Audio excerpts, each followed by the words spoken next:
मोदी की जबरदस्त रणनीति, टूट गया सबसे बड़ा रिकॉर्ड। रॉकेट के रफ्तार से भारत ने चीन अमेरिका को पछाड़ा। सच निकली भयंकर भविष्यवाणी, रफ्तार से आगे निकला भारत। आर्थिक मंदी के बीच सबसे बड़ा खिलाड़ी बनकर आया भारत।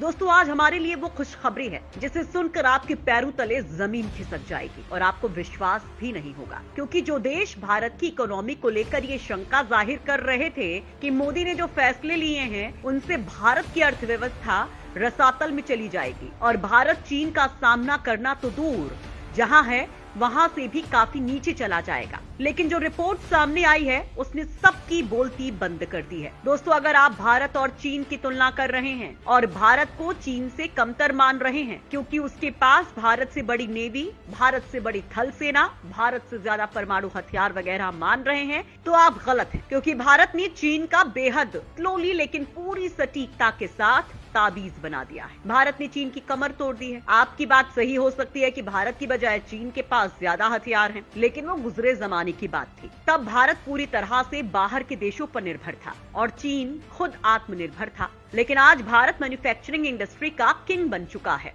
भारत किसी भी छोटे मोटे हथियार को लेकर किसी भी देश से, चाहे वो दोस्त देश ही क्यों ना हो, उस देश से अगर डील होती है तो उससे इस डील में दो बातें जरूर होती हैं। पहला ये कि भारत इस हथियार को खुद डेवलप करेगा, वो भी भारत में। दूसरा ये कि उसकी 50% से ज्यादा तकनीक शेयर करनी होगी। मकसद है भारत अगली बार उस हथियार को खुद ही बना लेगा, वो भी आधी मेहनत पर ही। मोदी सरकार की इस दूरदर्शिता का नतीजा है कि भारत ने चीन को ओवरटेक कर लिया है। चीन जहां कोरोना वायरस की तबाही के बाद मंदी में फंसा हुआ है और भारत ने रॉकेट की रफ्तार पकड़ ली है। और सबसे जबरदस्त खबर है कि भारत ने चीन अमेरिका सरीखे देशों को ऐसी छलांग के साथ पीछे छोड़ा है कि खुद अमेरिका हैरान है। दोस्तों, भारत को लेकर वर्ल्ड बैंक ने ऐसी रिपोर्ट दी है जिसे सुनकर आपका दिल भी गार्डन गार्डन हो जाएगा। साल 2023 के लिए भारत के लिए बड़ी गुड न्यूज। भारत को छोड़ पूरी दुनिया में मंडराया संकट। दोस्तों, वैश्विक अर्थव्यवस्था को लेकर वर्ल्ड बैंक ने एक ऐसी रिपोर्ट दी है जिससे भारत में जहां खुशी की लहर है तो वहीं अमेरिका, चीन सरीखे देशों ने अपना सिर पकड़ लिया है। वर्ल्ड बैंक ने अपनी ताजा रिपोर्ट में भारत को छोड़कर पूरी दुनिया के लिए साल 2023 के लिए चिंताजनक रिपोर्ट जारी की है और आशंका जताई गई है कि दुनिया के ज्यादातर देशों के विकास की रफ्तार काफी धीमी रहने वाली है। इसके साथ ही वर्ल्ड बैंक की रिपोर्ट में बताया गया है कि वैश्विक अर्थव्यवस्था में आया एक नया झटका पूरी दुनिया को आर्थिक मंदी की चपेट में धकेल देगा। लेकिन वर्ल्ड बैंक की रिपोर्ट में भारत को लेकर बड़ी संभावनाएं जताई गई हैं और कहा गया है कि भले ही वैश्विक विकास दर की रफ्तार धीमी पड़ जाएगी, लेकिन भारत का ग्रोथ रेट लगातार बढ़ता रहेगा। दोस्तों, वर्ल्ड बैंक की रिपोर्ट में वित्तीय वर्ष 2023-24 में भारतीय अर्थव्यवस्था के 6.6% की दर से बढ़ने की उम्मीद जताई गई है। विश्व बैंक ने 10 जनवरी को जारी अपनी रिपोर्ट में कहा है कि भले ही वैश्विक अर्थव्यवस्था की ग्रोथ के लिए एक निराशाजनक दृष्टिकोण का अनुमान लगाया गया है, लेकिन इस दौरान भारत का विकास दर काफी अच्छा रहेगा। दोस्तों, वर्ल्ड बैंक ने जहां भारत को खुशखबरी दी है, वहीं उसने बाकी महाशक्ति देशों को हिला देने वाली रिपोर्ट दी है।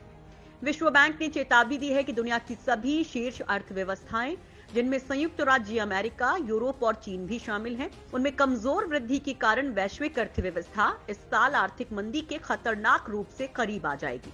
यानी इन देशों को इस साल आर्थिक तबाही का सामना करना होगा। दोस्तों, आप सवाल करेंगे कि आखिर भारत ने ऐसा क्या किया है कि अकेला भारत ही पूरी दुनिया में इस भयंकर तबाही से बचा हुआ है। तो इसका कारण भी जान लीजिए। वैश्विक आर्थिक मंदी से क्यों बचा रहेगा भारत? सबसे तेज वृद्धि वाला देश बन सकता है भारत। दोस्तों, विश्व बैंक ने इसका कारण साफ बता दिया है। दरअसल विश्व बैंक ने अपनी ग्लोबल इकोनॉमिक प्रोस्पेक्ट्स रिपोर्ट में अनुमान लगाते हुए कहा है कि अनुमानित वैश्विक मंदी से भारत में सीमित स्लिप ओवर के कारण दक्षिण एशियाई क्षेत्र में काफी दुनिया के मुकाबले तुलनात्मक रूप से लचीला बना हुआ है। वर्ल्ड बैंक की रिपोर्ट में कहा गया है कि भारत की विकास दर वित्तीय वर्ष 2023-24 में धीमी होकर भी 6.6% रहने का अनुमान है। वर्ल्ड बैंक ने कहा है कि गिरने के बाद भी भारत का विकास दर 6% से ऊपर बना रहेगा। आपको बता दें कि पिछले महीने वर्ल्ड बैंक ने भारत के विकास दर को लेकर अनुमान लगाया था। उसमें वित्तीय वर्ष 2023-24 में भारत के ग्रोथ रेट का अनुमान 6.4% लगाया गया था। वर्ल्ड बैंक की रिपोर्ट में नोट किया गया है कि भारत में जो क्षेत्र के उत्पादन का 3/4 हिस्सा कवर करता है, उसमें वित्तीय वर्ष 2022-23 की पहली छमाही में वार्षिक आधार पर 9.7% की वृद्धि हुई है, जो मजबूत निजी खपत और फिक्स इन्वेस्टमेंट ग्रोथ को दिखाता है। और यही चीज दिखाती है कि भारत ने इकोनॉमी को लेकर कितना शानदार काम किया है। दोस्तों, अब वर्ल्ड बैंक की एक और सबसे बड़ी खुशखबरी सुनिए। दरअसल वर्ल्ड बैंक ने अपनी रिपोर्ट में कहा है कि दुनिया के 7 सबसे बड़े EMDE यानी कि उभरते बाजार और विकासशील अर्थव्यवस्थाओं में भारत की सबसे तेजी से बढ़ने वाली अर्थव्यवस्था होने की उम्मीद है।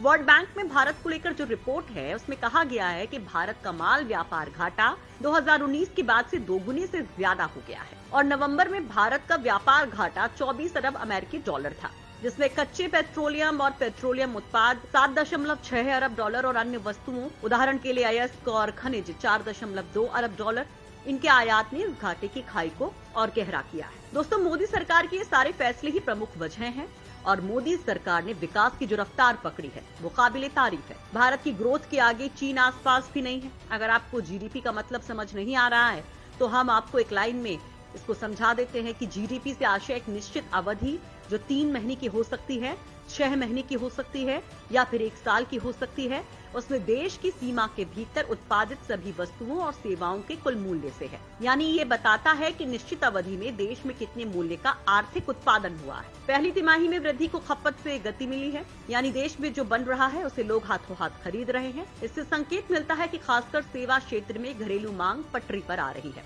महामारी के असर के कारण 2 साल तक विभिन्न पाबंदियों के बाद अब खपत बढ़ती दिख रही है। लोग खर्च के लिए बाहर आ रहे हैं। सेवा क्षेत्र में तेजी देखी जा रही है और आने वाले महीनों में त्योहारों के दौरान इसे और गति मिलने की उम्मीद है। हालांकि अभी भी विनिर्माण की रफ्तार थोड़ी स्लो ही है, साथ ही निर्यात की जगह आयात भी ज्यादा हो रहा है, लेकिन दावा किया जा रहा है कि जल्दी भारत इस समस्या को भी खत्म कर लेगा, क्योंकि मोदी सरकार लगातार देश में ही बने सामान को प्रमोट कर रही है। वहीं बाहरी देशों को भारत में निवेश और मेड इन इंडिया पहल को गति देने के लिए प्रोत्साहित कर रही है। वहीं दोस्तों, हम आपको ये भी बता दें कि चीन इस समय मंदी के दलदल में है और इसका भारत को जोरदार फायदा मिल सकता है। चीन के जमाकर्ता अब लगातार बैंकों से अपने पैसों को निकाल रहे हैं, जिससे चीन के सामने नई समस्या खड़ी हो सकती है।